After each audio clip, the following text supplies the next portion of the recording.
Hi folks, welcome back to the channel once again. Thank you very much for joining me. You are always most welcome. Well, you can see I'm again wearing my Banco Nacional cap of Ayrton Senna. See with the signature on the side there.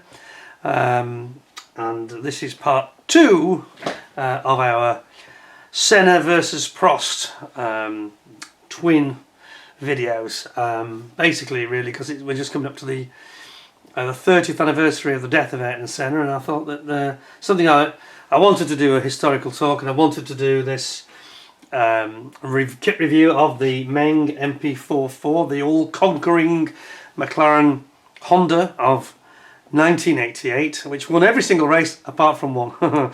It won all the races apart from the one at Monza in the same year that Enzo Ferrari died. It must have been written in the stars that was the one they're not going to get. And it was only because Ayrton was actually a bit impetuous. I think it was when Nigel Mansell had some problems. I think he had chickenpox, and they had John Louis Slessor, I think it was, as their standing driver, and Senna just got a bit impatient and tripped over him at the first chicane. Don't know why. It was a very strange accident, and he just ended up, only had a minor bump, but he ended up beached on the curb and he couldn't get going again. So they lost the race, and the Ferraris, headed by Gerhard Berger, and Alboreto came through to win 1-2. The other MP44 of Prost had an engine problem, which was very rare. Anyway, I'll respectfully remove my Ayrton Senna cap. Just want to say to you as well that this is actually one of the genuine caps. It's the Ayrton Senna Foundation, and all proceeds from this cap go to the Ayrton Senna Foundation. It's actually dated 1996, this, would you believe? And it's under the produced under license from them, and it made in Brazil. It's actually made in Brazil. It's the genuine article. So there you go. Now then, so we talked about the rivalry of Senna and Prost in my first show, and I did enjoy making that. I know that I have some views about the accident that killed him, which I shared those. Many people will not accept it, agree with it, and I don't expect them to, but if you were watching it as I was at the time, there were some things about that weekend that were very peculiar, and things on the day, you can almost feel it was coming, actually. I'm not saying I predicted it or anything like that, but I had a very bad feeling when they were doing this, running around behind the safety car, which was an Opel Vectra, which was very slow, and the tyre pressures and temperatures were all dropping.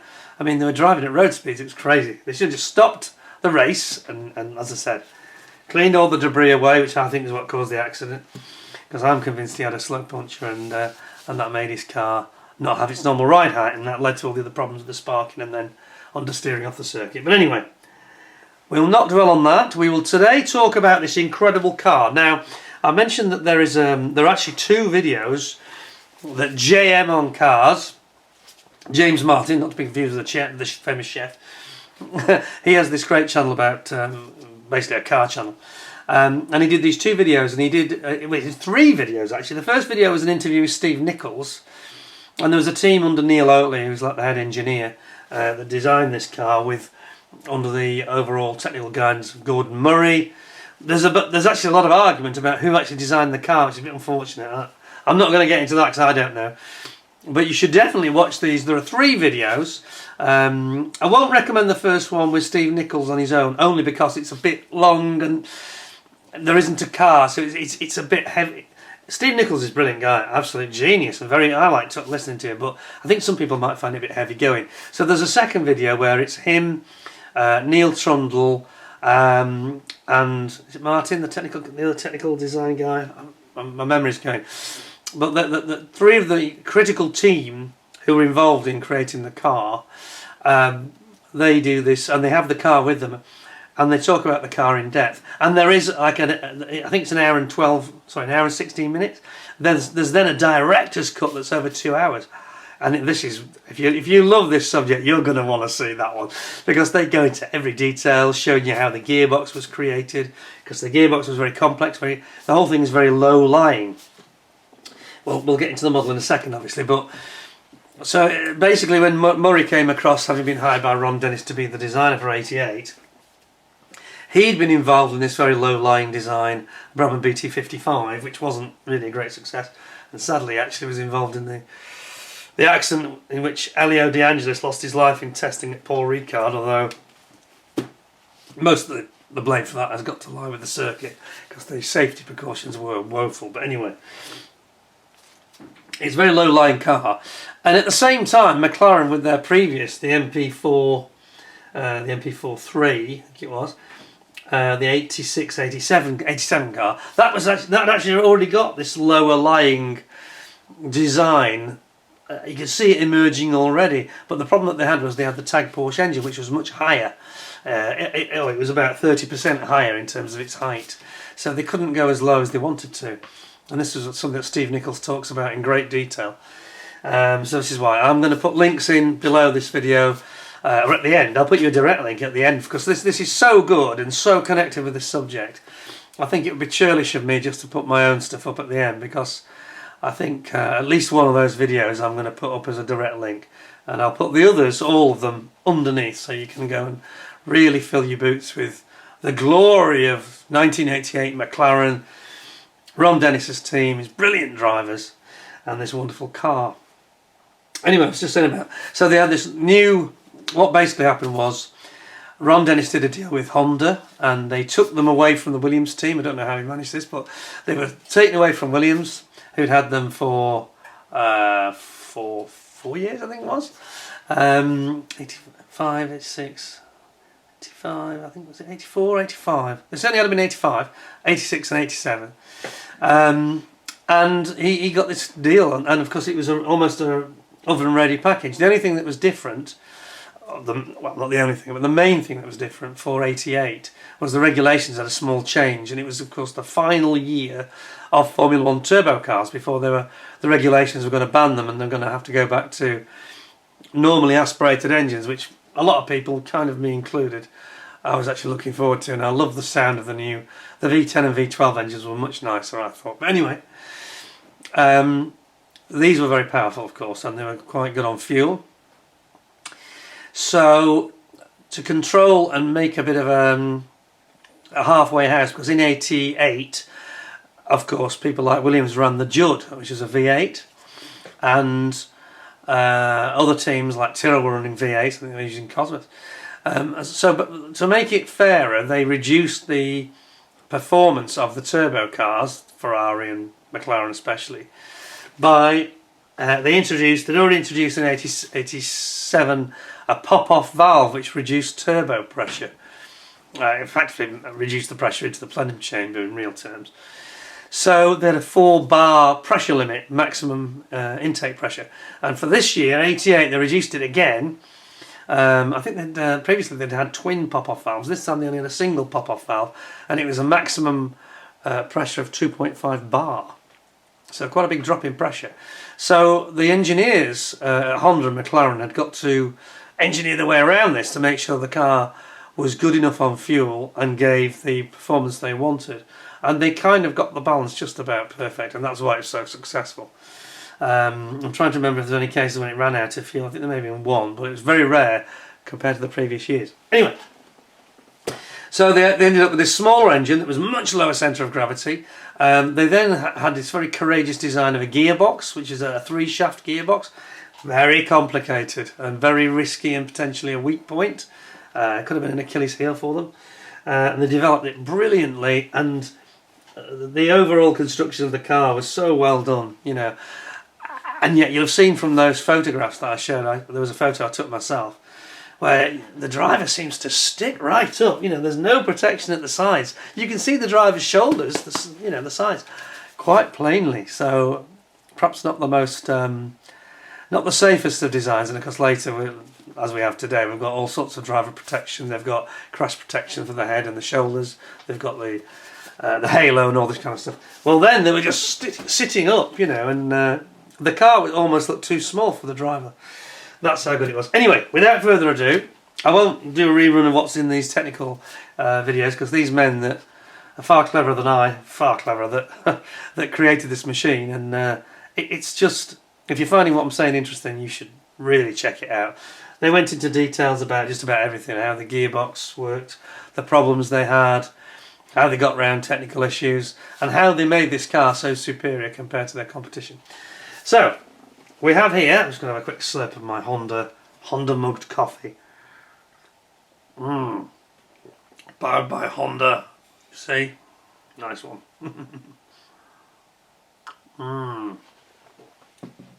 So, I'm not drinking today, not for any medical reason, but I've got to be on the ball today. Not least because this is not my kit. So if somebody said, "Oh, you have a great build with that," no, I'm afraid I won't, because it's not my kit. I have previously shown my MP4 6, which I produced, the Tamiya one. I was going to put it out here, but it'll just detract because it's really about the MP4. So I think one of the guys was it a gentleman in Copenhagen? I said, "Oh, I'll bring my MP4. Well, I'll mention it, and I'll give you a link to that. There's no problem. So what we've got here, and I say this is not my property. This is actually a relative of mine. He's very kindly, he got it as a gift, and he's very kindly loaned this to me. Now he said we can open the bags, which is a major thing. My great fear with this kit is this is a lot of kit in actually not that big a box. I know what's going to happen. I'm going to have another one of these jack-in-a-box scenarios where I can't basically get the kit back in the box because it's such a lot of plastic. So I may actually not worry about that too much near the end, but I have to treat it with great respect because it's not mine. I'm going to start with the racing driver because MENG have produced a bespoke, specific racing driver for this kit. So I'm just going to pop the kit over there for a second. I love the way they boxed it and packaged it. It's absolutely fantastic. Excuse me. So, here we go.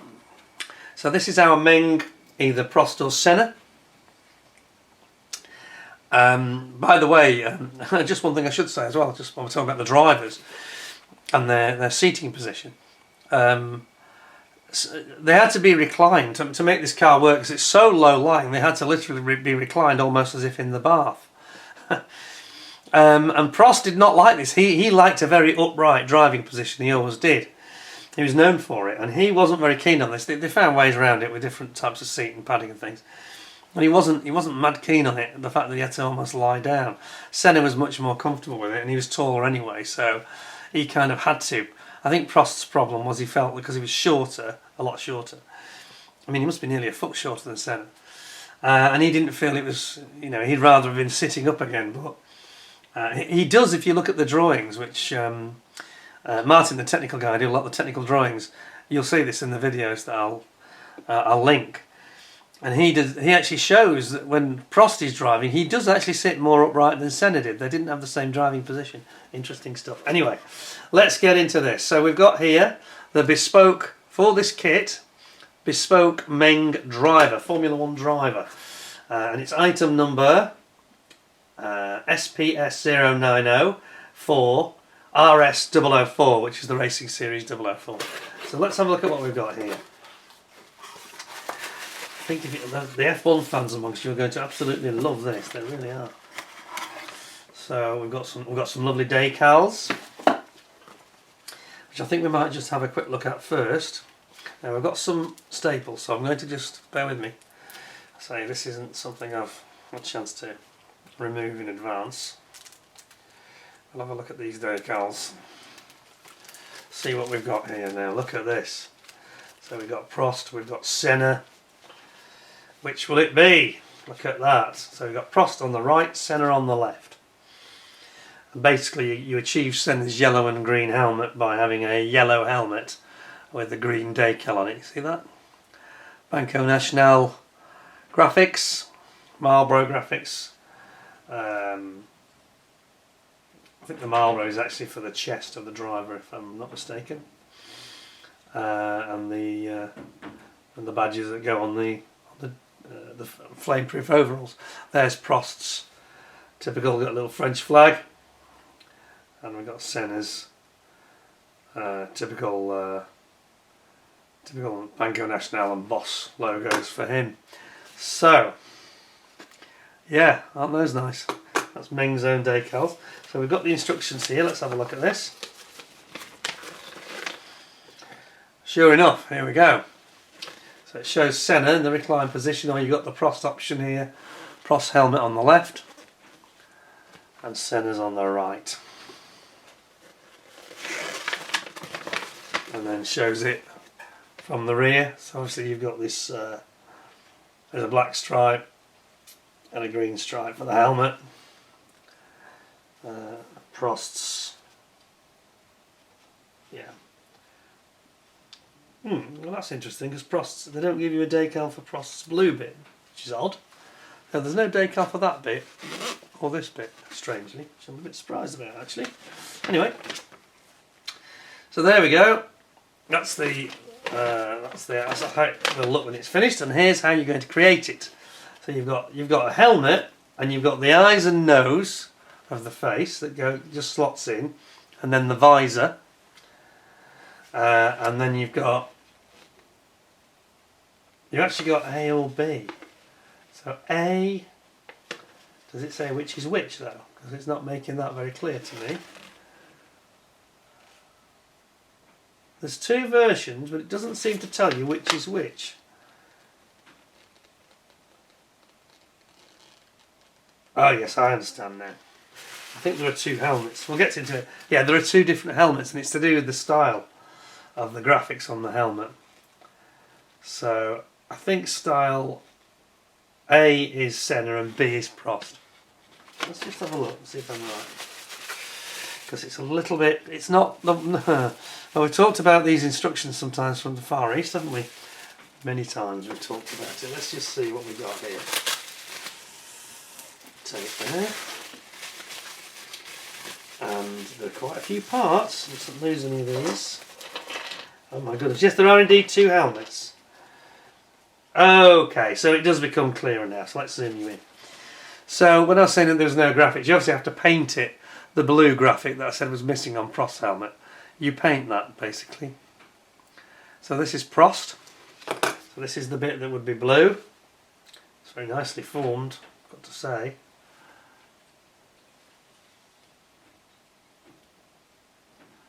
Yeah. Just going to get a bit of a boost on my lighting. There we go. That's better. See it now, can't you? So that's Prost, and this is Senna. If you can get some focus, thank you very much. There we go. This is Senna, and you can see again it's got those sort of bands around. One's in green, one's in black, on what is a yellow helmet. So very characteristic of his personal sponsors and style. There we go. Isn't that amazing though? Wow. I like the way they've done it. It's quite cool. There is only one. Oh no, there are in fact two. I was going to say there's only one. So can we decide who's Prost and who's Senna? Because this is where it starts to get a bit complicated, especially as they haven't said. They've said number 6. And they've called it number 6, but there's two of them. So I don't quite follow this, what they're trying to get at. I think it's Senna on the right, because Senna has a slightly longer nose. Prost has got this very Roman style nose. I'm not trying to be personal here, but Prost has got this very large Roman nose. Senna's is a bit longer, and I think you can see it there, can't you? It does seem a little bit longer. Prost also has the sort of slightly wider forehead with bushy eyebrows, if that makes sense. Anyway, there we go. So they haven't. I'm not sure they've given us the greatest clarity in those instructions. Let's have a look at the figure though. So what we got here? We got. Oh yes. Oh yes. This is impressive. Look at this. Just look at that. I mean, this is heavy. This is like a complete kit all of its own, really. Look at that. Wow. Get the other arm in. Whoops. That's the other arm. And then we've got our boots. I mean, the detail here is absolutely phenomenal. And then we've got our boots. Look at the boot.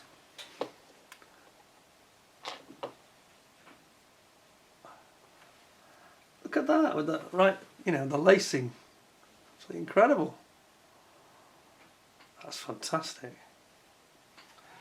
Two of those, and we've got the hands, the gloves. Look at that. That's superb, isn't it?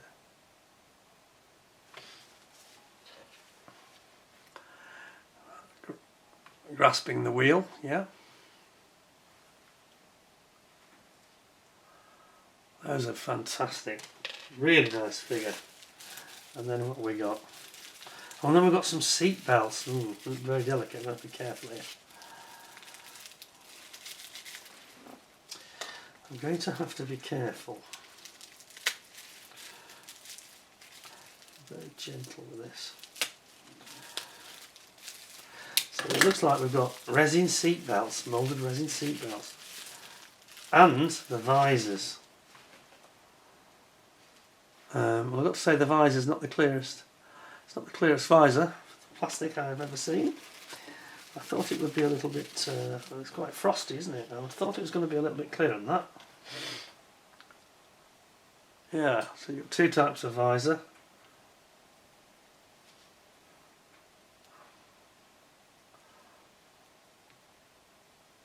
Yeah, I think actually the way they're portraying this, that I think Senna's got the bigger head, if that makes any sense. I'm sure it does really. There we go. Put into place, obviously without removing the pit. But there we go. Opening visor, closing visor. Yep. Okay, so I was looking at these seat belts, which were of great interest. Now then, these are very delicate, so we have to be very gentle. Look at that. Oh yes, this is the seat belt. Which clearly goes over the shoulder like so. Is there a left and right? No, it's like that. There we go. It sort of slots in, see? Like that. Isn't that cool? Nice, aren't they? Like that. And the other one?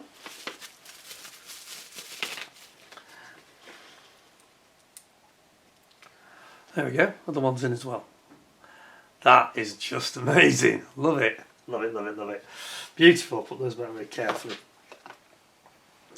Yeah, the only thing that strikes me as slightly disappointing is the... I thought they could have made those visors a bit clearer, really. Perhaps that's a deliberate... You know, they don't need to see too much detail through the visor, but I guess if you clear coated it, you could probably get it clearer anyway. But there we are. We've actually got three different... I think put that in there. I think these clear parts go with that delicate bit in there. So they are those delicate parts. Gently put that in there. Heads go in there. I mean, this is proper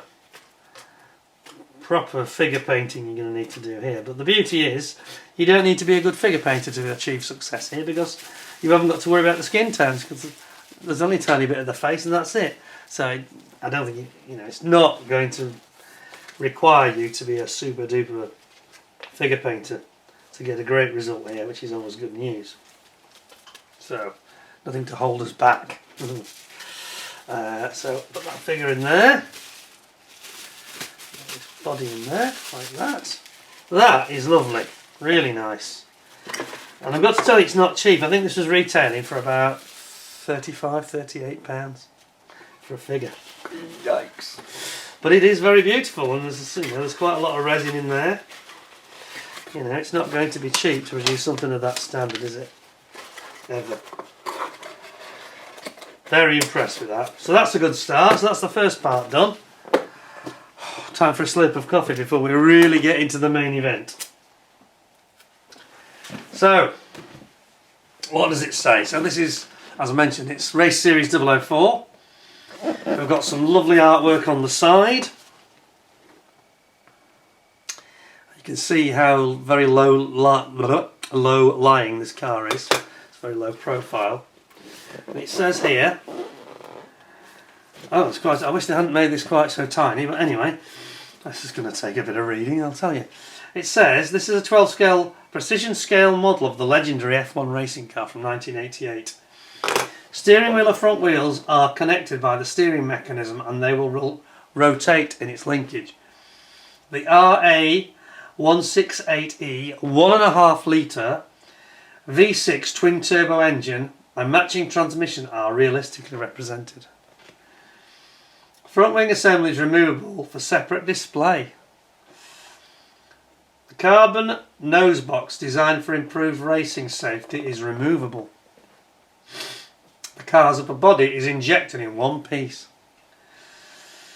This kit includes a stand to show the upper bodywork separately. That's cool. This kit, it actually says his kit. There's a slight typo with no T. His kit, it is his kit, includes parts of different materials and shapes like springs, vinyl tubes and screws, which make the model seem more realistic. The kit includes metal wishbones, steering racks, track rods, pull rods and the steering column. Wow, this is not a cheap kit. I mean, I saw this on sale at the Nantwich show, reduced to £150. It says the kit includes vinyl tyres, a radiator made of stainless steel PE parts which improve the precision look of the model. Safety belts are made of special fabric material, are not only realistic but they are easy to assemble. So that's if you decide not to put the driver in there. The kit includes reflective mirror foils for the rear view mirrors, fine decals which can be used to replicate the car of Ayrton Senna or Alain Prost, and includes a set of carbon fibre decals. Finally, the kit includes realistic metallic effects to replicate the chassis heat insulation layers. Wow, that's a very impressive list of things that are included. It says here on the side, and by the way, these guys are based in Hong Kong, MENG, or as somebody's told me, you're actually supposed to pronounce it Mung. It says McLaren MP4 1988.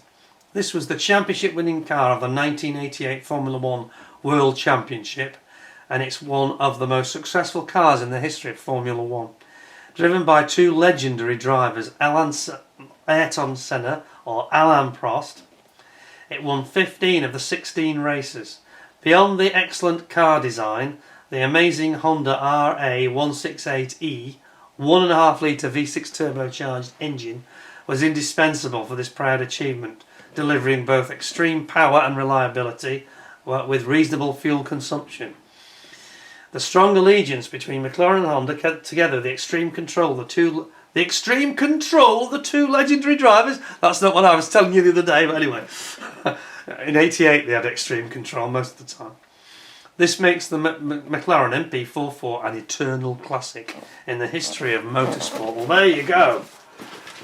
Let's go then. Now this is going to be Jack in the Box. I'll never get this back in, and I've been told by the owner, please, yes, do open the bags. Well, I'm going to reseal them, but I probably won't be putting them back in or resealing today because it's going to be a weekend-long job.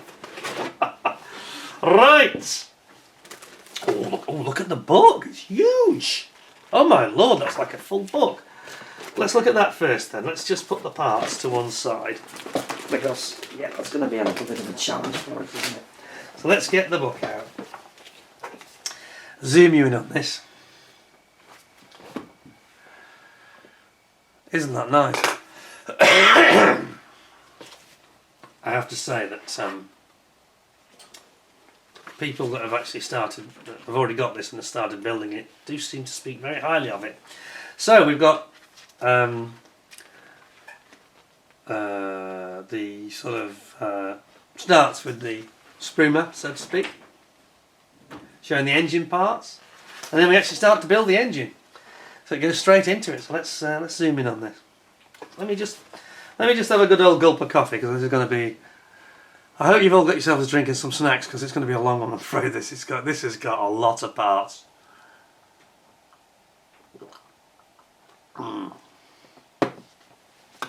Right, in we go then. So we're going to start off building a Honda engine, the RA168E, which was a development of the one that was used by Williams the previous year. So you're building up your main cylinder block, cylinder heads, I should say, and you're starting off with your cam covers. You've got your induction system for both sides of the V6. Then you're going to bring that in together to form the main block, and it looks very detailed, I've got to say. It's very, very detailed. And you've got lots and lots of ancillary components going on here. You've got your end cap, where all your drive pulleys are going to go. And then we've got things like the oil catch tank, because it'd be a dry sumped engine, of course, so it's got a high pressure oil pump pumping the oil. Then we've got the drive belts for the ancillaries, things like alternator. In fact, that is the alternator here. Sorry, this is actually quite hard to hold. It's not the best design of instructions for demonstrating on camera.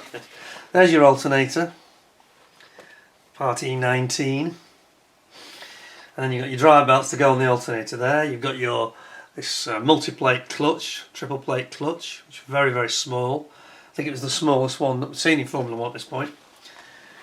Then that's your engine built already. So then you're going to move on to suspension, transmission and suspension. And I like the way they're laying this out. This is very sensible, yeah? Telling you which parts you're going to use for this stage. So you've got this triple shaft, specially designed gearbox, which was completely new and a bit of a risk, and it was essential because of the low-lying nature of the engine with that very low clutch. All the existing gearboxes wouldn't work. I'm trying to think who developed it. It doesn't matter. Well, you can see that in the other video. Anyway, then you've got your mounting points, your suspension mounting points going in for your gearbox casing, and you're actually bringing in here your actual springs for your dampers, springs and dampers. And you've got your rocker arms, or the rocker arm bases. Then you've got the top of the gearbox coming on here. And you've got your oil intercooler at the back being fitted, complete with a pipe union. This is the anti-roll bar being fitted. And then we've got lots of piping. Look at the piping. So they've marked it in different colours, and you've got to cut your pipes to the appropriate lengths. Then we've got the actual drive shafts coming out of the universal joints from the gearbox to go after the hubs and the wheels. Then we've got the wheels themselves with the discs, and they're a relatively straightforward design, not quite as complex as these days, all these aerodynamic extras that they have. And you're going to put some of this carbon decal on it, which looks amazing. We'll have to see that in a minute. Then you're going to build up the two hubs. You've got your, I think they're Brembo from memory, your Brembo brakes. You've got twin calipers on both sides of the disc. Then you're going to bring in your lower suspension arms and your gearbox, the bodywork that goes around the gearbox casing. Then you've got your pull rod suspension arms going in. You've got, this is very like Tamiya now, isn't it? You've got obviously screws going in there into the metal arms, because they are in fact metal, these. And then you're going to bring your actual completed gearbox assembly in and mate it in with screws, mate it into the engine. Gosh. Then we've got more engine parts coming in, the top parts of the engine that are going to come in here. Just zooming a bit too much. There we go. So what have we got now? We've got the ignition system and the fuel. Sorry, that's the fuel system, not the ignition system. The fuel system and the fuel feeder bar rail, fuel bar, high pressure fuel delivery. Then you've got your tow hook at the back. Shows you how to paint these parts down there. So there's going to be some more. Then you've got your main oil tank at the back, which goes on the top of the gearbox. And I think we have a tank that feeds both the gearbox and the engine here. It's quite a big one. And there's obviously a breather pipe out the back. Over here we've now got the actual exhaust headers or manifolds on both sides of the V.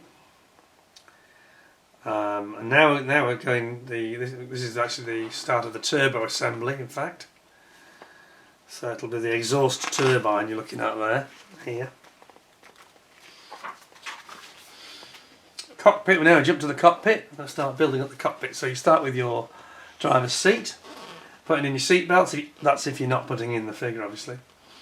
And then you've got the tub that's going to go in, and the gear change, gear shifter, which they had trouble with in that first race in Brazil, of course, which suddenly sheared off. There's been a manufacturing defect where they'd over drilled it apparently.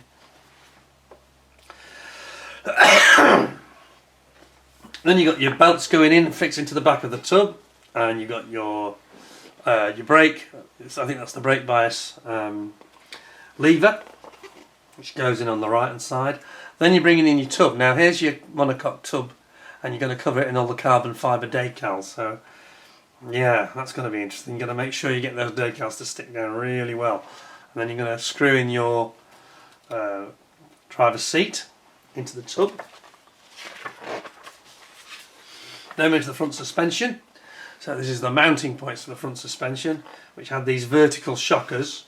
You've also got your instrumentation here for your driver's instrument set in front of the wheel. You've got your ECU system that goes on the back of the just behind the driver's roll hoop there,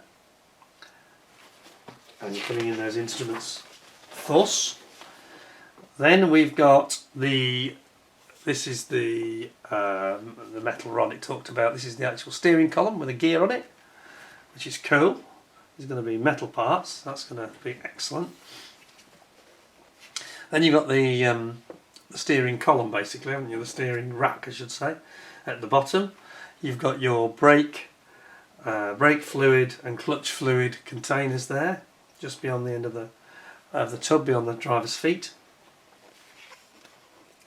So one's brake fluid, one's clutch fluid. What's the other one? What's the third one? Try to think what that would be. It's probably some hydraulics for the actual shockers, I think. Then we've got the upper suspension wishbone arms, and there's your steering arm for the steering going down the middle. You're putting all these in with screws, as you can see, which looks really impressive.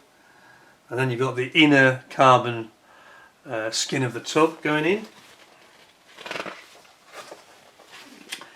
and then here we've got our brakes and the hubs going together, the discs, and putting on your calipers, twin calipers, just as we did at the back.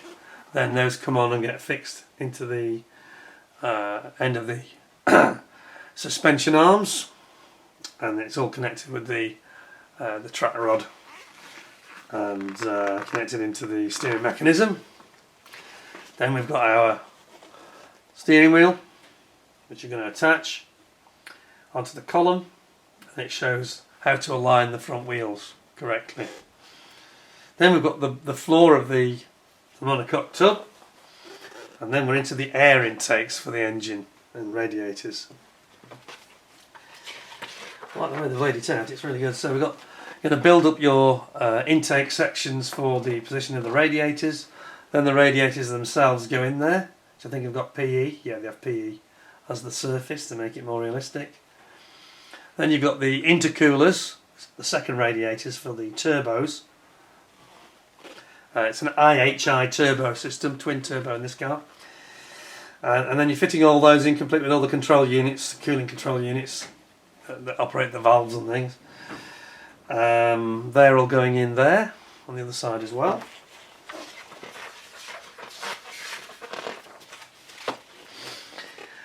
Then we're going to mount all those radiators onto the side of the monocoque, and then you've got all the control wires that are going to be, look at those, man, my goodness, look at that lot.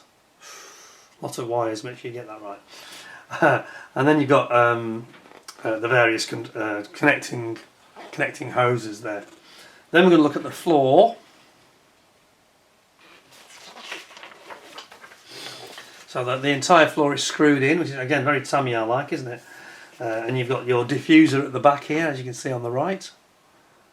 You see where the exhausts will exit. And then we get into the turbochargers is the next part. So I mentioned these are the IHI, Japanese Industries turbos. You can actually see it says IHI turbo actually engraved on them. Wow, look at that. Don't they look good? Yes. Oh yeah. Oh, that's awesome. That's awesome. So you're doing that on both sides, obviously. So you've got the inlet turbo and the outlet turbo. Inlet turbo is the smaller of the two, I think. I'm right in saying that, aren't I? Pretty sure, yeah. Is that right, or is it the other way around? I'm just trying to... It'll become more clear, I think, as we see it in a second. So then you're going to fit those into the bottom of the floor, and then you're going to work on all the rest of the chassis. So you drop your engine and gearbox in here. Definitely too close now. Dropping your engine and gearbox in like so. Lots of screws to fix them all in, so everything's fixed really solid.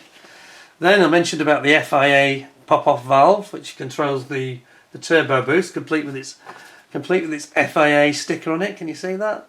There you go. This is when Fieser's name had been dropped and it became the FIA.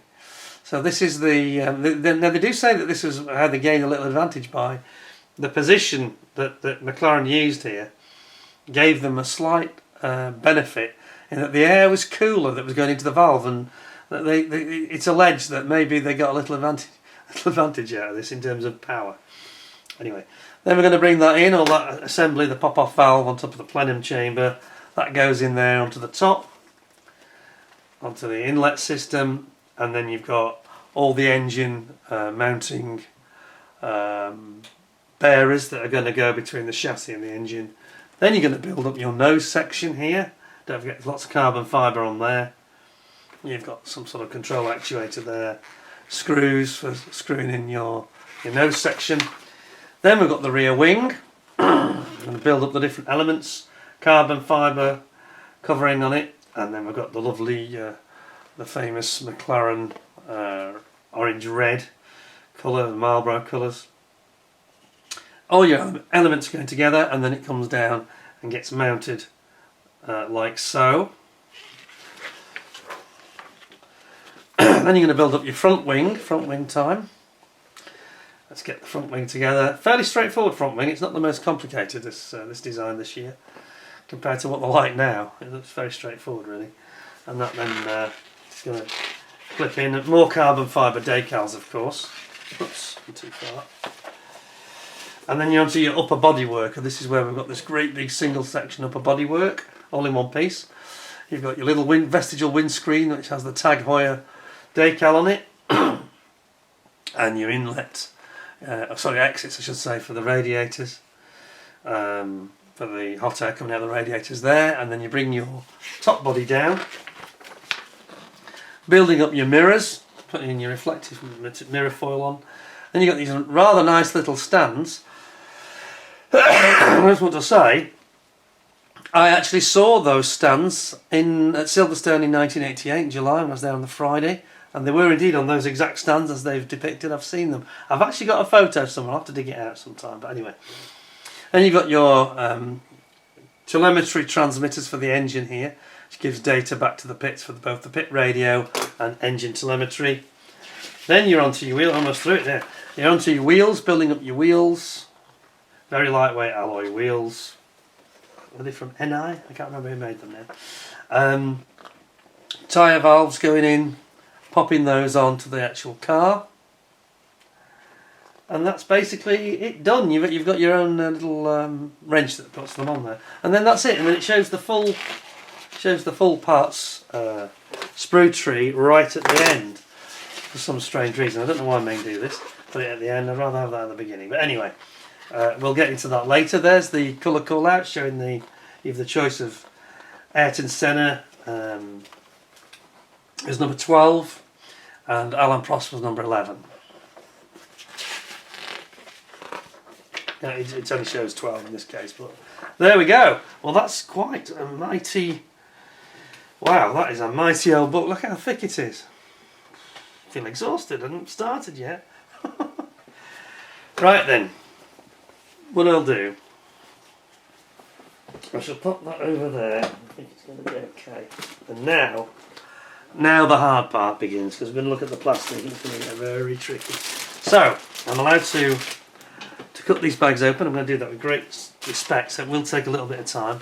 Please be patient with me, because this is somebody else's property and it's not a cheap kit. I mean, we're talking premium here, aren't we?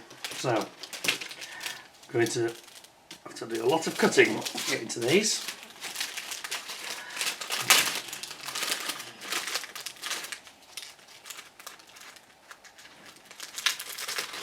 There we go. Now then, first one, so we're going to look at the wings. front wing end plates and the rear wing end plates. Now let's have a look at this. Here we go. Wow, well they look absolutely amazing, to be honest. So these are the rear wing end plates. And by the way, on the real car, they talk about this in the video, the engineers. This bit here, they had like a little hoop that sat in. It sort of sat into it and it stopped it from flexing. And they wanted something that would be loose, but have a slight tolerance so that it didn't come under any great strain. But they've replicated that really well, to be honest. And again, the same here with this. It's very strange plastic, by the way. It's not the most photogenic, is it? It's this weird grey. But they've got those exits for the radiators there, really nice. You've got your driver's head roll hoop here. That's nice. Then we've got our front wing end plates, end fences, complete with all the adjusters. And again, in the video, they talk about how they had to drill extra holes for Senna because he wanted to have a little bit of extra adjustability because he was very sensitive to front wing adjustments, so they say. And then here's the drive shaft universal joint exits, and those are the drive shafts themselves. And then here you've just got your bodywork that's at the gearbox end, bodywork trim around the gearbox. Very, very nice. The plastic's lovely. Yeah, I like it. I like it. So that's the first one. In this bag we also have, I want to rebag that immediately.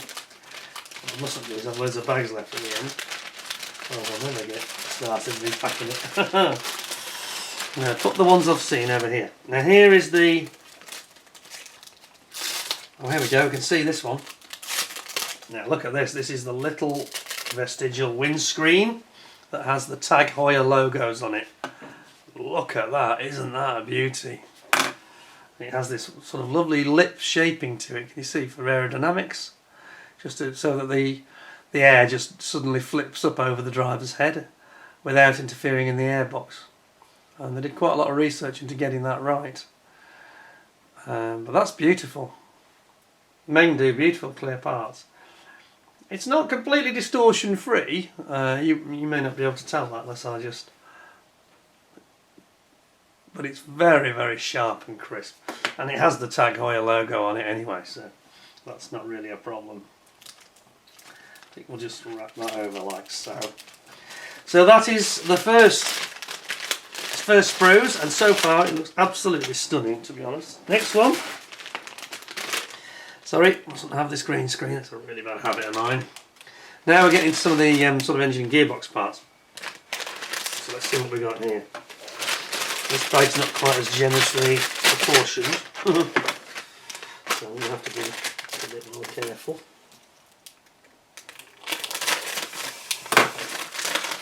There we go. So,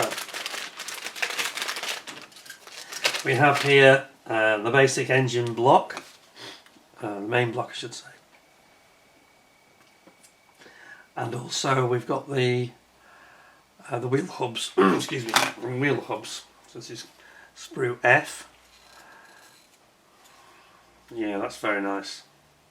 Very, very nice. Then we've got the gearbox casing itself. This is on sprue G. And you've got the sort of side shaping of where the radiators are going to go. Excuse me. Where the radiators are going in the bodywork. That's very good. I must zoom you back. It's a very bad habit, this. Trouble is, there's so much to get through, and I'm trying to do it, and it's like I've got to remember that you're sitting there looking at nothing. Not easy. Time pressure. Right, that was very, very good indeed. I like that one. Now what's next? Okay, the big one. You ready for this? The bodywork. And again, they've not been overly generous with their bag. First bag there was tons of spare.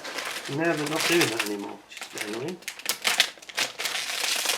Got to be really careful with this.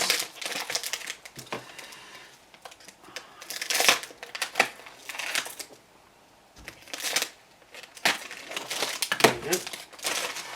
Big clean cut is the best way to do it. Right, we've got the top and bottom bodywork. Now then, handle this with care because it's very critical. So they've done it again in this grey plastic. So unfortunately with this model you can't do my famous dodge I talked about with my McLaren MP4 6 from Tamiya, excuse me, where I didn't paint it of the white. You have got to paint this because it's not really white, it's a pale grey. So there we are, but the actual shaping of this looks absolutely incredible.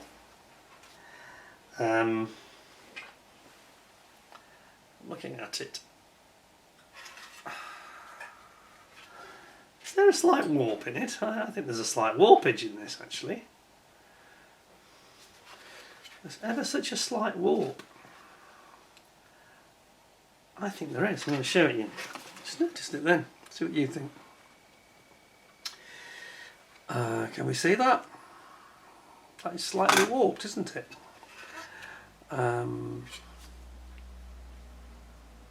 We might need to have a little friendly word with our importer on that one and have a little chat with Meng about it. Just noticed it then, 'cause it just doesn't look quite the same. So whether that will fix when it's, you know, because it's all been screwed into place, it might be fine. I don't know, but not sure about that. That will go on here like so on the floor piece, which is here. And fit like that, he says. Famous last words. There we go. Yeah, it should basically fit itself in. That might help the any warp that there is, because it's got quite a positive fitting. But yeah, I'm not quite sure about that. I'm not entirely convinced that that's. Oh, there we go. There we go. You get it to do it on both sides, then you're laughing. Yes. Anyway, the floor is beautiful. You see where it's got the exhaust exits there? Yeah. Yeah, absolutely fine. That's really nice. Nice floor. And you've got your diffuser there at the back, of course, creating the low pressure zone. Very good. Just not sure about that. I'm sure that's warped. We'll have to talk to the supplier on that one, I think. That's that one. Very nicely moulded though, in terms of the detail and everything. Then we've got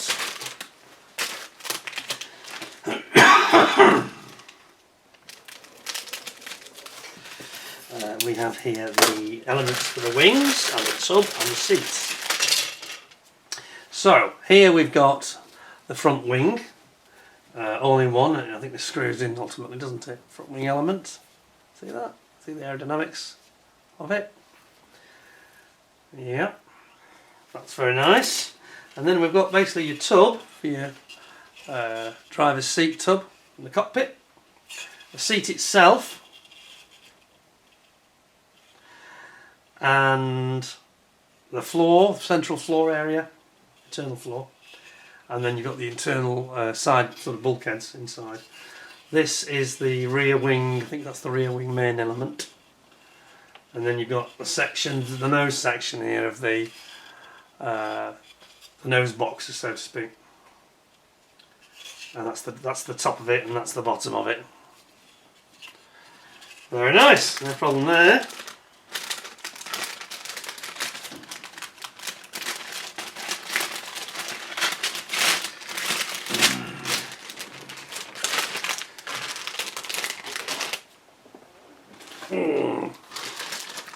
Tyres, look at this. What have we got here? Ah, we've got some staples. Oh. See what the tyres are like. Quite interesting, isn't it? So, let's have a look, see. Front tyre. Oh, these are nice. And then we've got a rear tyre. So, there we are. Front tyre, rear tyre. Now they must have, there's no graphics for Goodyear, which is what they were using at the time. I don't know if they're included in the decals, we'll get to that later because we haven't got there yet.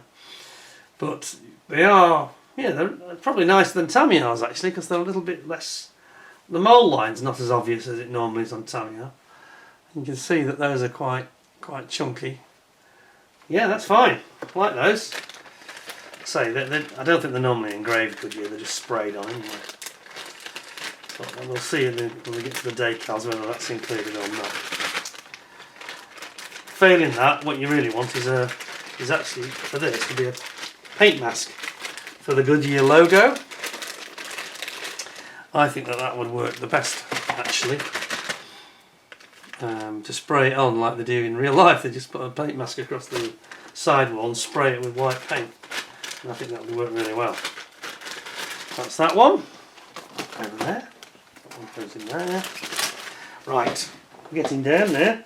Now we've got the main monocoque tub. I'm trying to make a mental note of where all this goes.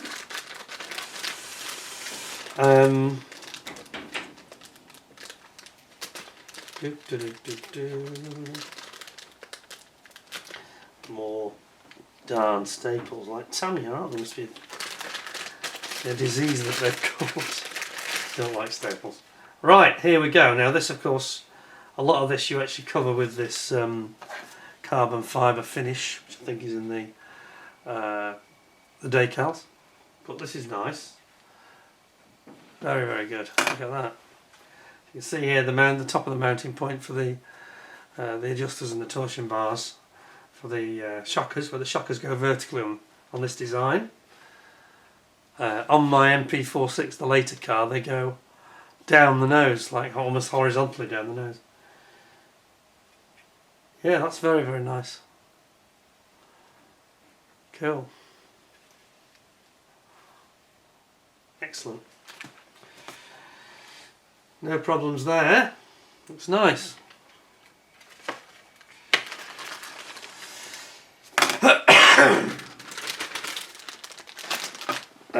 So, oh, okay, that's a slightly odd setup. Got a big long sprue, just with two tiny engine blocks. There seems to be two of them, strangely, at either end. Very unusual design of sprue, this one. Nothing in the middle. It reminds me of a certain world president who likes to sit at either end of a very long table. If you know what I mean. See what I mean? Look at that. How weird is that? That's very, very bizarre, isn't it? Slightly. We've got another distorted, warped sprue here, I've got to say. Some of these sprues are a little bit warpy. This is maybe the Chinese disease where they sometimes pull things out a little bit too quick, but it won't affect those parts because they're quite solid. So in this case, there's no issue at all. So that's the main engine block.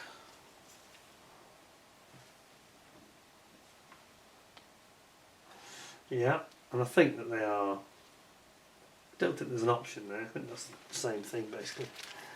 I'm not sure why they designed it that way. It seems quite odd.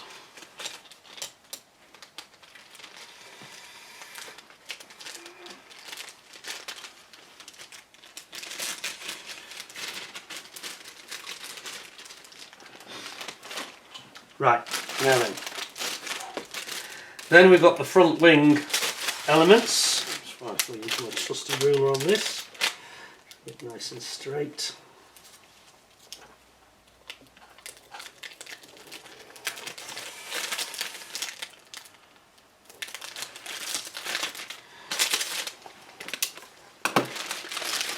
Right, here's our front wing. Okay, so the front wing has the rear element, that's interesting, has the rear element moulded into it, which is quite interesting, isn't it? Unusual style.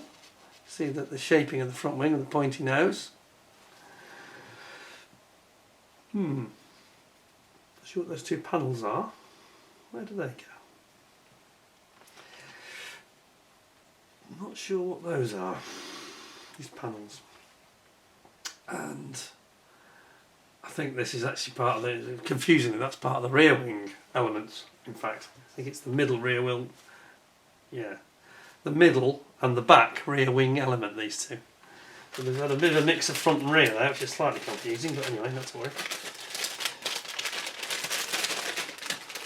And then there's the rain light, I won't bother getting this out.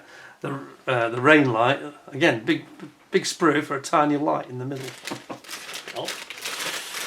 So that's that one. And then we have, oh, what have we got here? Some of the, oh, it's the trestles, the table. The trestles for actually standing the bodywork on. God, just lump out of my actual ruler. None of them having problems. There we go. I'm actually cutting the ruler instead of cutting the back. Right. Well, there's two of these, so I'll just take the one out. And it's the trestles. So you've got this is what the bodywork stands on when you take it off to display the engine. Over here we've got our brake calipers, Brembo. What's it, AP? I'm thinking it might be AP. I think I'm wrong. I just remember the video. I think it says they're AP. AP Racing, I think. But those brake discs are really nicely done, aren't they? Those are gorgeous. Yeah, I like that. And there's your little trestle. Putting your bodywork on. Excellent. Okay, it might be time for me to have a gulp of coffee. Right, that's going to go. Oh, I'm running out of space there. Right, well, I'll open this bag and then I'll have a gulp of coffee after. I'll try not to cut the ruler this time. I hope it wasn't hard to cut. Doing the wrong thing completely. Paper in there. Right.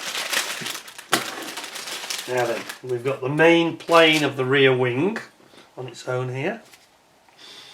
So this is the main section,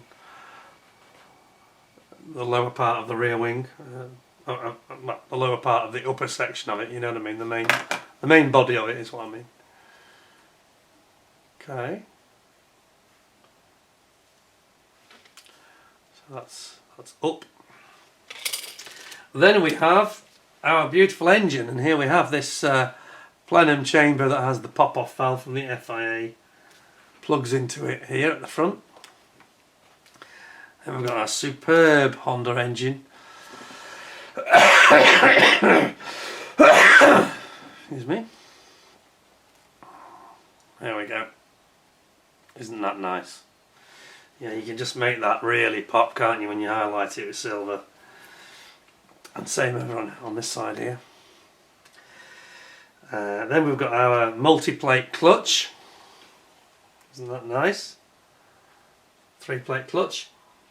Here's the intakes for the turbos. The turbos and intercooler. We've got the top of the gearbox over here. Pedal box here. Because it's a conventional, you know, mechanical gear shift on this car. We've got our instruments over here, look. Main instrument dashboard, if you like, there. Beautiful. Some lovely parts there. Oh, and there's our little gear. This is actually the gear for the steering. Pinion gear for the steering. Isn't that fantastic? Wow, that is really nice. I mean, the precision of the moulding is really, really good. Just had one or two of these frames that are a little bit warped. I mean, this one's fine. One or two of them are a little bit warped. I'm a little bit concerned. I think I'll be speaking to the supplier on behalf of the owner on that. I'm a little bit worried about that bodywork, that's all, because I've been there, I've had experiences with those sort of things before. With my Porsche 917 from Fujimi, for example. Right, it's time for me to have a quick glug of coffee. I haven't got far to go though. Getting down it now. It's a mighty, mighty thing.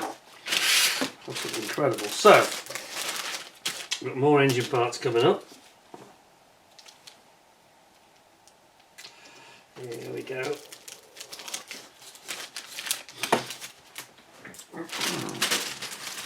Whoa. Yep, and this is that the fuel pressurization injection system I spoke about. As you can see on the left, it's basically like the yeah, this is what comes off the fuel rail. That is the fuel rail. And these are those little parts that are connectors and high pressure joints and things. Then we've got the official FIA pop-off valve, 2.5 bar pop-off valve for 88, which has the FIA sticker put up on it. Then you've got your IHI turbochargers. There they are, better on that side, I think. Look at that. And it says IHI turbo on them. Don't know if you can make that out really. It's very difficult with the light, isn't it, and this very pale plastic. They are really quite impressive. And here's so that's the the big one. Is the big one the inlet, or is the big one the exhaust side? I think the big one might be the exhaust side. I think the small one here, I think that's the inlet side. The cool air coming in. Cool air compressor, I mean. And you've got some actuators there. Here you've got your manifolds for the exhaust. Here are the engine bearer braces between the monocoque and the engine itself. I think that's the fire extinguisher there. And then we've got all sorts of parts of the suspension and the steering. Sorry, beg pardon, anti-roll bars, anti-roll bars there.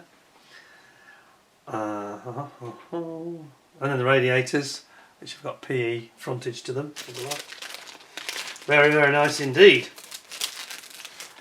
Anything I've missed, really? Don't think so, nothing major. No.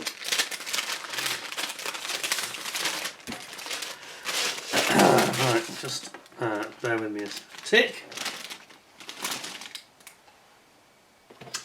We'll get this one open.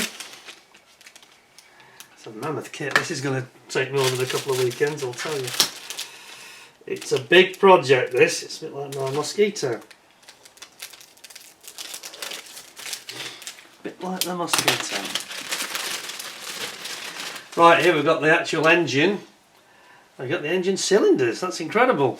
Wow. We don't have any pistons though, sadly, I don't think. Yeah, here's the cylinders, look. 2 banks of 3. That's cool. Then you've got your ECU control unit. And you've got your I think this is the scavenger pumps for the high pressure dry sump oil system. There you've got your little gearbox intercooler that sits on top of the gearbox. Steering wheel. It's nice, isn't it? Done that well. Another one of the ECUs there. And you've got various small components. There's your oil catch tank. Main header tank for the oil system. Cool. That's the end of the plan. This is the end of the plenum chamber actually, where the that FIA pop-off valve goes in. So it fits.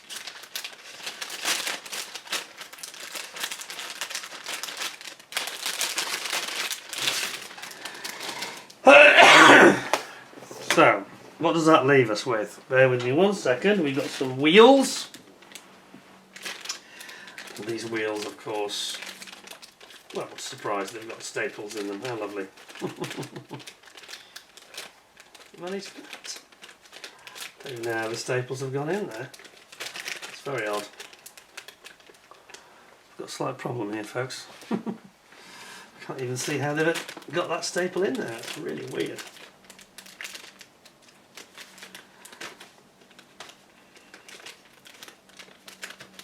There's one. Over there in a second. Jeez.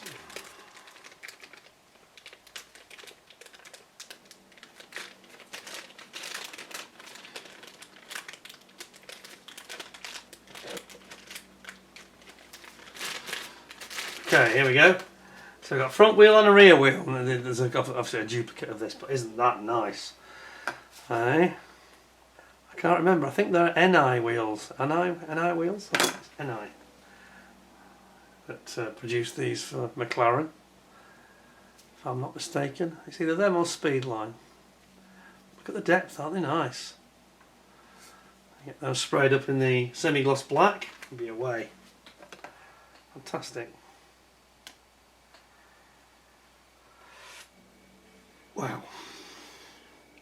they've got, and they have a separate valve as well, which is nice. And instead of just moulding it as one, you know, doing that nicely. Okay, we're almost there. We're getting to the bottom of the box. But we've got some very interesting things to come out. I've got to say, there's some absolutely unbelievable decals. It's going to really blow our mind at the end of it. So, first of all, we've got all these metal parts. We've got some lovely, I'm going to have to be careful and make sure we don't lose any of these. We've got some beautiful wishbone arms, all in aluminium by the look of it. Exactly as the real thing. Oh, those are beautiful. Look at that. Ooh, hang on a second. Those are stunning. Some really good stuff here. Right, here we go. 3 different designs. Let's bring you in for this, but look at this. Aluminium these are. Let's see if I can get that in the palm of my hand. Check that out. Proper. It seems to be almost forged aluminium. Look at that. Wow. Those are nice, aren't they? That's the first one, that's the rear one. Then you've got your front one here. This is all one piece. Is it one piece or did you cut that off? No. No, that forms the top of the wheel hub brake locator. That's amazing. And last but not least, you've got your lower one here. Oh, those nice. Look at that. This is like I think it's like an anti-roll bar, isn't it? Or is that's the rear? That's part of the rear. Goes to the anti-roll bar. That'll be the upper one, I think. Yes. Just trying to identify them. It's tricky. Well, that's impressive. Those are really, really nice. Those are. Let's see if you can get that in the shot. There we go. I don't know if it's really. Sorry. I'm trying to do too many things at once here. There we go. Those are amazing. Absolutely fantastic. Then we've got. I'm not going to open this bag because we'll just lose them. So what we've got here, we've got nuts. This is wheel nuts. We've got the real springs for the suspension. You see those? Springs. Those are amazing. We've got wires, we've got various nuts, and we've got lots and lots of screws. I'm not going to open that bag. But you've got a screwdriver as well. So that's absolutely fantastic. Nice, real springs, fantastic. And then the very last one of the plastic bags is actually, don't have to cut this one, it's, get rid of the ruler, I think. No, I can't. I've done that too soon, typical. I'm going to need it for the decal bag, because I think those we should see.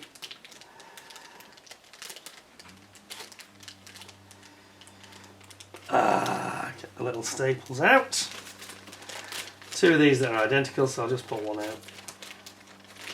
And what we have here, just these to get them both out actually.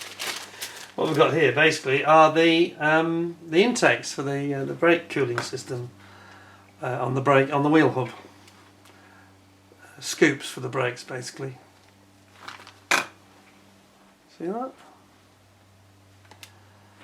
Also you've got all the control arms, I think, for the anti-roll bars, and one of the aerials here that goes behind the driver's head. Fantastic. That's clearly part of the inlet system on the engine, so it's all the parts they couldn't find to get on the other sprues really. Wow. And it looks like they are in fact providing you with decals for the tyres, which is great news actually, because people say, oh, those are no good. Everybody shies away from decals on tyres. Well, I've got decals on my Tamiya Nigel Mansell Ferrari that have been on since 1990, late 91. 23, what's that, 33 years? 33 years.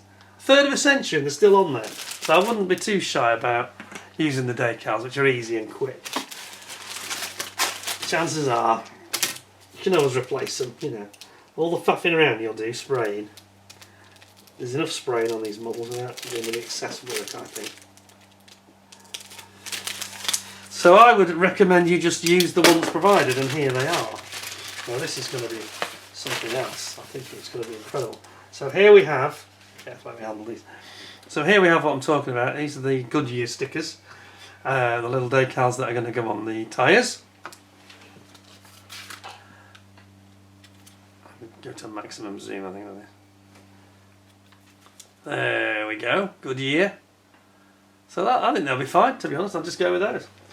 Then we've got, there's a lot of decals in this kit, I've got to say. Then we've got the main decal set, number 12 and number 11, Prost or Senna. Boss, Prost, Boss, Senna. Can't all be the boss, can they? And of course, Senna is the one that won the title with this car, not Prost. He beat him in the end, of course.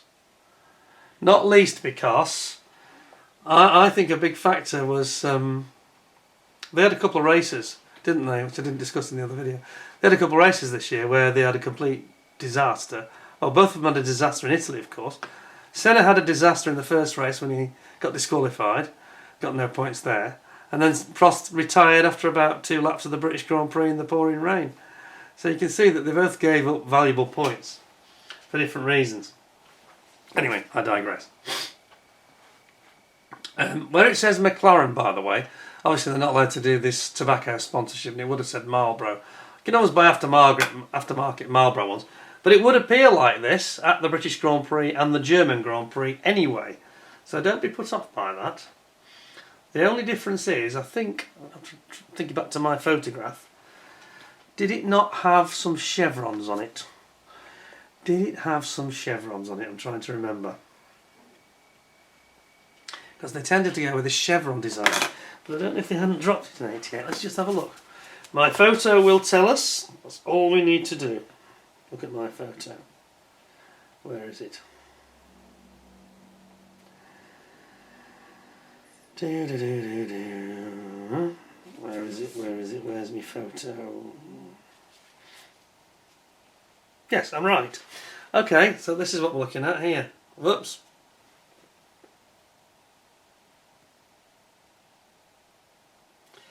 So it has chevrons on it. Can you see that? On the engine cover. They put chevrons on instead of having the Marlboro logo. And they did that for years, to be honest. So unfortunately on this particular kit, that isn't included. They don't include the chevrons, which is a bit of an oversight. They don't show it on the artwork either. They just show it as blank. Anyway, yeah, that really was taken by me, that photo, folks, of my Canon T70 35mm camera, which I was very, very fond of. Here we've got some of the metallic stuff. This is the heat shielding that you get around on the floor of the car near the exhaust area and the turbos. This is nice. Is it actually a decal then? Is it a sticker? I think it's a decal. Excuse me. I think that's a decal rather than a sticker. Not self-adhesive. And then we've got all the carbon fibre.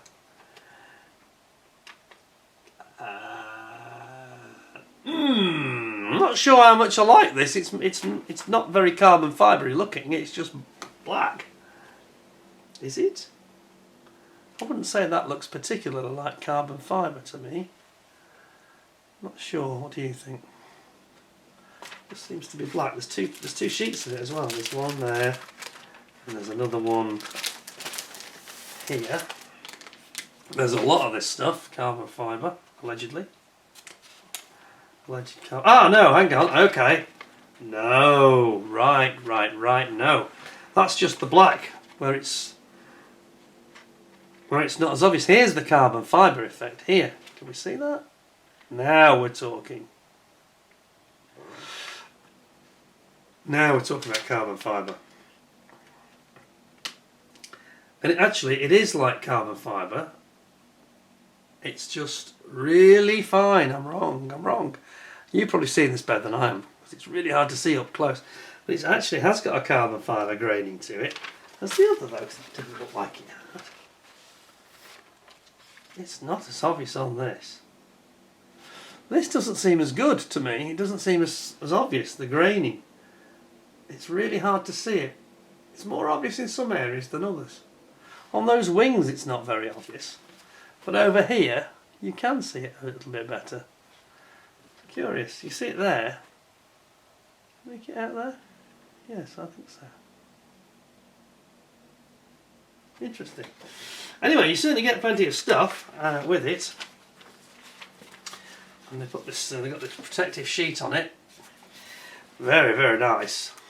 And then finally, we've got this really amazing looking photo etch for your radiators. Look at that. It's got protective film over the top of it, obviously, so it doesn't get damaged. But it's actually quite a matte finish underneath. If I just pull it back, you can see it. See that? Wow. Incredible.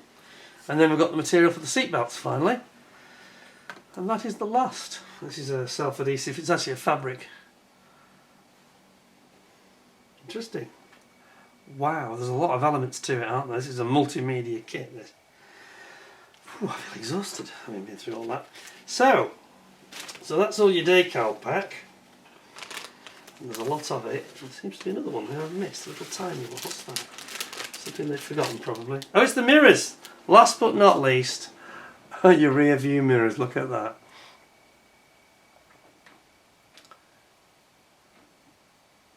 Look at that. See them? Incredible. Huh? Very nice. Well, I've got to say, I'm very impressed by it. My only real reservation, that was a bit odd with the carbon fibre. It seems to be a little consistent to my eye. Maybe my eyes are not good enough. I suspect you folks at home watching this on YouTube are seeing it in a lot more clarity than I've just seen it, to be honest.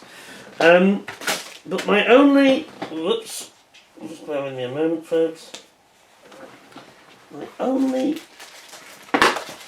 The only concern I've got with that kit is there was a couple of parts warped, and it was the main body, and that's the most critical one actually, that you don't want to be warped. So I think I'll speak to the supplier on behalf of the owner, and we'll see if we can't just get that looked into and maybe get that replacement, because that's not right, is it? And as you saw, I've just opened everything fresh. First time it's been opened. I'm sure that would have remained in its bag a little bit longer if I'd not opened it. But there we go. A mighty tribute, if you like, to an absolutely incredible car. A epoch-making car, you know. Until recently, it was the most successful Formula 1 car of all time. I think Meng had done a very, very fine job of it. Just a bit. I just think that somebody's just yanked a couple of those. It's this one, isn't it? In particular, I think that's just been yanked out of its mould with a little bit too much enthusiasm, and we have got a twist, and that can be a nightmare on these kits. It needs to be bob on. It needs to be bob on, because I think getting that right would not be straightforward. And I think the way, unless you display, even if you display it separately, that's one way around it. But no, not at the sort of money these cost. I think we'll get that checked out. Anyway, there we go. So Senna versus Prost. My little journey into this amazing car is kind of over. I hope you enjoyed it. I thought it was interesting. I would urge you though to go and look at these documentaries, which are in Super HD. I think they're in 4K actually. You should go and watch these documentaries about this car, and the interview with Neil Trundle and Steve Nichols in particular. It's absolutely fascinating stuff. And this guy Jeffrey as well. It's just amazing. Superb engineers, you know, cutting edge, world beaters, and they were just this team of guys that were all driven by excellence. And when they got given their sort of a clear field, so to speak, to design the car they really wanted to, they produced this, and what a machine! And when you see the real thing and they're going around it, it's mouth watering, and you look back at this and you're going to want this. This moulding issue with this warpage I mentioned, I don't think that's common, so I think they just got a bad example. Most of the rest of it seems fine, to be honest. Just that one part that causes me concern, but I think it's a beautiful kit. I think I have to ignore that because it's clearly a quality issue. That's just somebody has yanked that out of the mould. I'm going to try and ignore it, and I'm going to give it 10 out of 10 because despite that, it's so nice in so many areas, and they've applied themselves with the real springs and the metal arms, the detail, the carbon fibre decals, so many things that they've done so well, and that beautiful figure, superb. So I mean, it's going to set you back about, I think you're going to pay about 180 to 190 pounds at the moment for that on the open market. So yes, not a cheap kit, but then think of the value. You're going to get many months of work and fun out of it, and if you're as keen on Formula 1 as I am, I think you'll find it really enjoyable to work with. So there we go. So I hope you'll give me 10 out of 10 as well, with a thumbs up. Hope you enjoyed me talking about Senna and Prost, and obviously I've got quite a lot of knowledge about the background. It was an era that I was very interested in. I followed it very closely, and I used to read these articles by people like Nigel Roebuck in Autosport. He's a brilliant journalist, by the way. He's retired now, but fantastic. He was really good at encapsulating the drama that was going on without going over the top. Do you know what I mean? He was very analytical, and it just made, every weekend he made it seem, because you could say it was a bit of a boring championship in some ways, but it made it seem very exciting, especially when you had these two going at each other at every race. Anyway, I hope you found it interesting. I say it's coming up to the 40th anniversary of the death of 30th anniversary of the death of Senna. So I thought it was a good time to be talking about this, and I thought people might find it interesting. Hope you did. Hope you enjoyed it. If you did, please come back. Please subscribe. Give us a thumbs up. Give us a like. Don't forget to ding the notification bell, and I hope to see you all again in the very near future. In the meantime, thank you very much. Stay well, stay safe, look after yourselves. Thank you for watching. See you soon. In the meantime, bye for now.